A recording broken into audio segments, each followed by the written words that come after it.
Le lancement du plan Orsec a été un élément déclencheur de la capacité du gouvernement à venir à bout des inondations.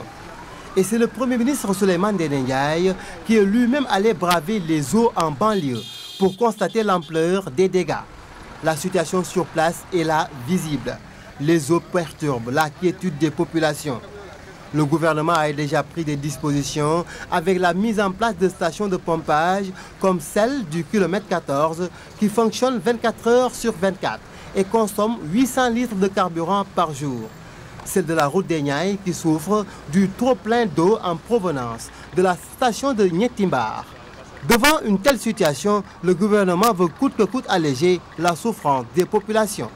Nous avons pu nous rendre compte de l'ampleur des dégâts provoqués par ces fortes pluies qui plongent une partie des populations dans une détresse peut-être à la mesure des dégâts qu'ils ont subis, à la fois pour leur bien mais aussi pour leur bien-être. L'État vient de déclencher le plan Orsec. Le déclenchement du plan Orsec appelle la mise en place de moyens. Ces moyens vont être accrus, il y avait déjà des moyens. Le déclenchement du plan Orsec aussi, c'est également un appel à la contribution de nos partenaires habituels qui, chaque fois que le plan Orsec est déclenché, justement, mettent leur contribution afin de soulager.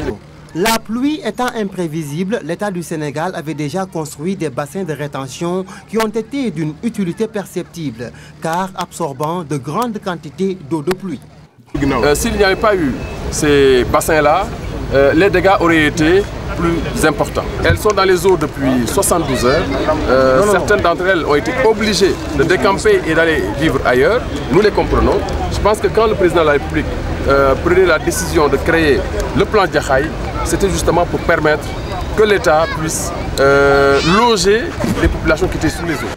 Ainsi, aussitôt après le déclenchement du plan Orsec, les services sur place semblent maîtriser la situation et les populations doivent prendre leur mal en patience et accompagner les efforts de l'État qui sera toujours à leur côté.